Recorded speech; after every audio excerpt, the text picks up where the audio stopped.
Thank you for that introduction. I appreciate that. Guys, it's my privilege to be here today, and gals, sorry. The thing I wanted to speak to you about today is relationally engaging our customer base or our direct reports. And I want to talk about how important it is to have that relational engagement on all levels of the organization. Not just to drive it forward, but for organizational satisfaction and holistic health with your guys and gals, and just driving an agenda based on something more than just the bottom line. So I'm just titling this Relationally Engaged Leadership, Understanding Relational Dynamics and the Art of Leadership. It's important that we understand from the very get-go here that I'm making some assumptions in this. They're based on studies that have been done, and they're based on books and other sources of information. But more important than that, it's based on real practicality, real life application. I'm a practitioner. I'm not just a theoretician, and I want to pose some thoughts to you as you develop your own organizations and you work for health in your organizations. I want to pose some things to you that maybe just help you think through some of the logistical issues in terms of creating a healthier environment for you, for your clients, for your customers, for your direct reports, etc. So let's talk about relational engagement. My premise going into this is that the relational leader, or the leader of the future, is one who's able to leverage relationships to discern buy-in from both customer as well as direct reports, and foster connectedness in a system. Right? Connections are what drives the world. And so we need to be about strategically engaging others and connecting them to people that make them better at what they do. So, an ideal situation exists where we as a leader can effectively master the workflow, right? That's proficiency, while building trust by digging down in relationships and strategically responding to the diverse relational dynamics. A lot of us are not emotionally intelligent, so we're going to talk a little bit about emotional intelligence in the greater scheme of things, but we're going to piecemeal the greater premise here into three very concrete areas. The one is obviously relational engagement. The second one is emotional intelligence. And the third is systems proficiency. So those things work together to make a leader more dynamic at all levels. One without the other, or two without the third, can cripple a leader and hinder their effectiveness in the organization. So I want to unpack that a little bit with you. For example, let me pull a slide up here. Let me let you look at this 3-segment idea of what constitutes a relationally engaged leader. First of all, they would have, as I mentioned before, a very relational nature. Secondly, they would have an emotional intelligence quotient. That means they would be able to read other people's emotions. They have good self-awareness about their own emotions, and they're able to process those and leverage them for the greater purpose. And third, they have to be systems proficient. They need to be seen by their peers and by their customers as people who know what they're doing. They're highly proficient at the task that's before them, highly proficient in the position that they've been given. Let's hold on a second. Just by a show of hands, how many of you are business leaders here today? Business. You own a business. You're in management. You would be considered a leader. Great. Okay, that's good.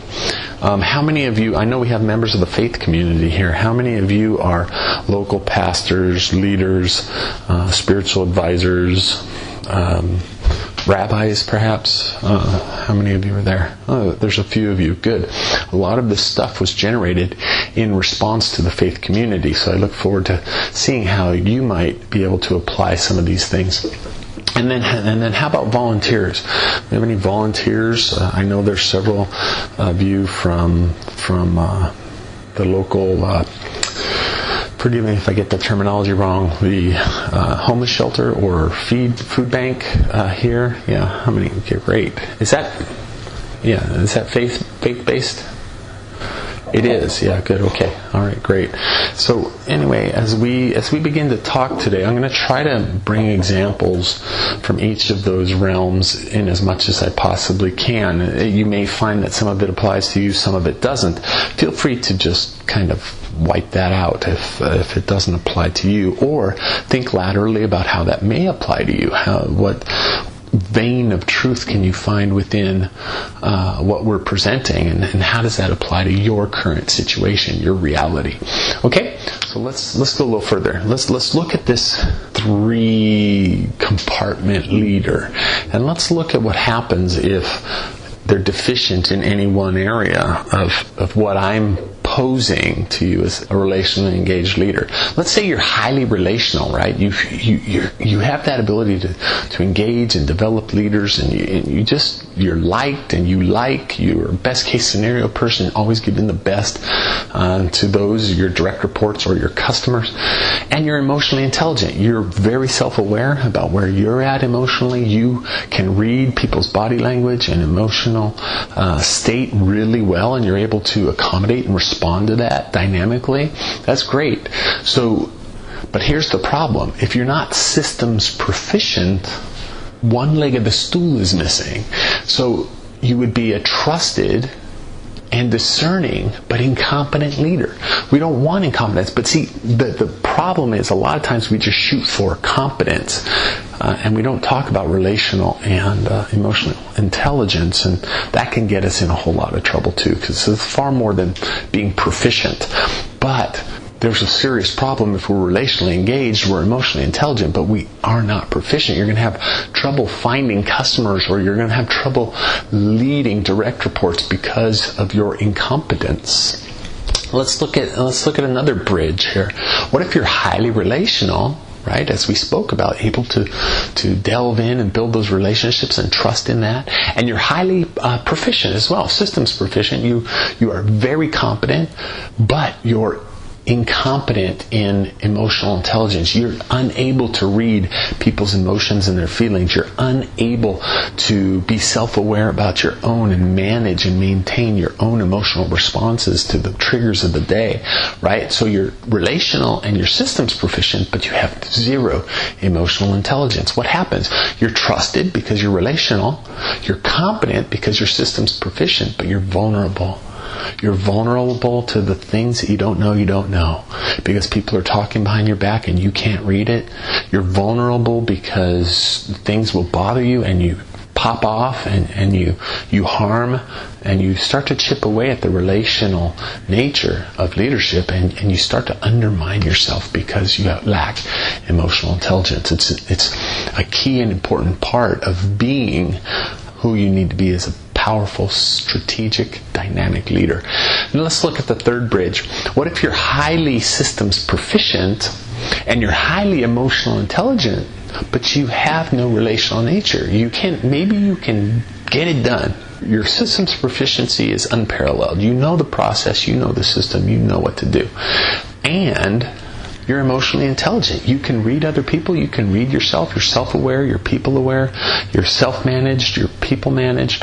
You've got it all going on in terms of emotional intelligence, but you have zero or little relational nature, right? So you're discerning because you're emotional intelligent. You can see what's going on the horizon. And you're competent, but you're solitary. Nobody wants to work with you. You're not dealing with people because you can read them, right? But you have that inability to bridge relationally. You're not going to be very productive. All the systems proficiency in the world doesn't amount to anything if you can't leverage that in getting things done, getting customers to buy, or getting direct reports to respond to the needs of the company or the vision, right? So we really have to be all three. We have to be relational, emotionally intelligent, and systems proficient. And then and only then will we be a trusted, discerning, and competent leader. Does that make sense to everybody? Do you see how important these things are? So we're going to take a little while, we're going to unpack this a little bit, and we're going to look at being a relational leader. Okay, how do we do that? How do we foster relationships, and why are they important? And then we'll systematically look at each of the other three. Okay? I'll take any time for questions right now before we move forward. Any questions? Yeah, you in the back.